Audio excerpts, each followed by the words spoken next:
예, 뉴스탑10이 꼽은 8입니다.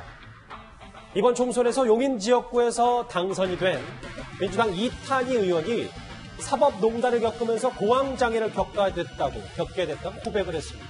임기가 시작된 지 불과 일주일 만입니다.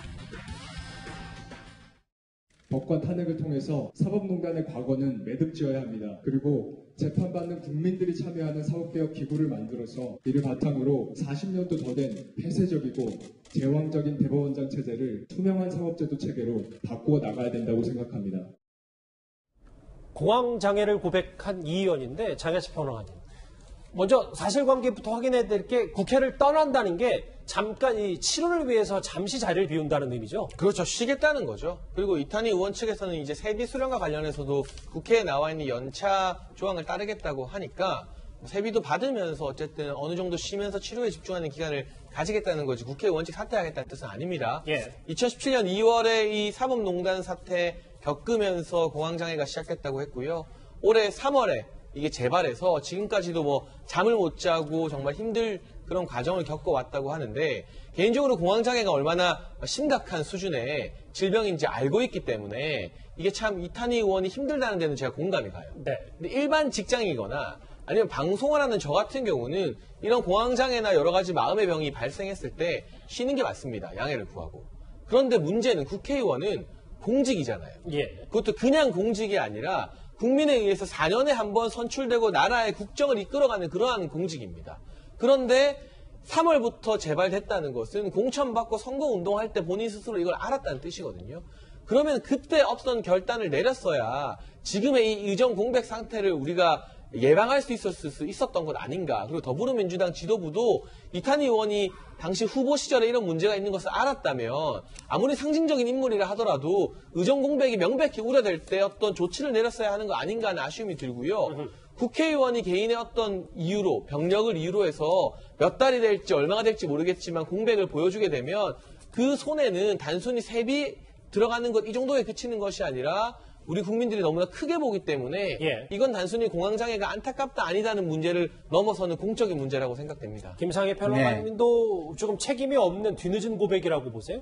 글쎄요, 뭐 책임이 있을 수도 있지만 사람이 하는 일이 어떻게 완벽하겠습니까? 그래서 그 3월에는 뭐 어떻게든 해볼 수 있을 거라고 생각했을 수도 있죠.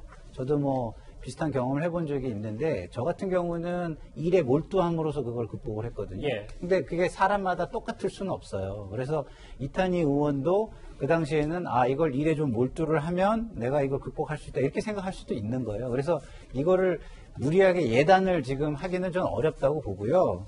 기본적으로 이제 국회의원의 그럼 업무를 이거 어떻게 할 것이냐 이게 중요한 거잖아요. 그렇죠. 근데 제가 국회 일을 해보면 국회의원 한 사람이 할 수 있는 일은 그렇게 많지는 않아요, 사실은. 그리고 그 사람이 많아야 되는 거 아닙니까?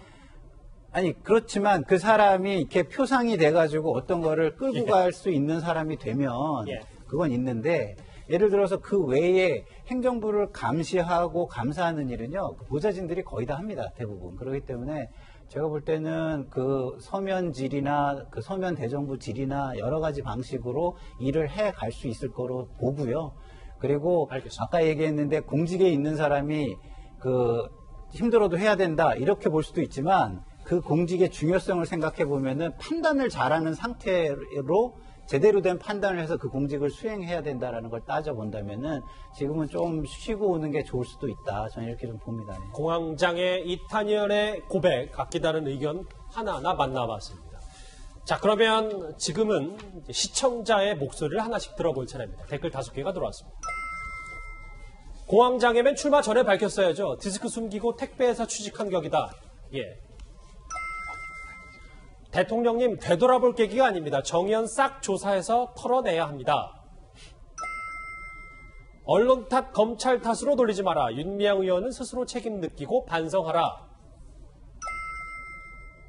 반면 이 숨진 쉼터 소장님 얼마나 힘들고 괴로웠을까. 하늘나라에서 할머니들과 평안하시길. 예.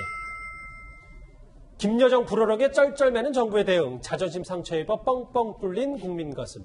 글자 수까지 맞힌 마지막 댓글까지 만나봤습니다.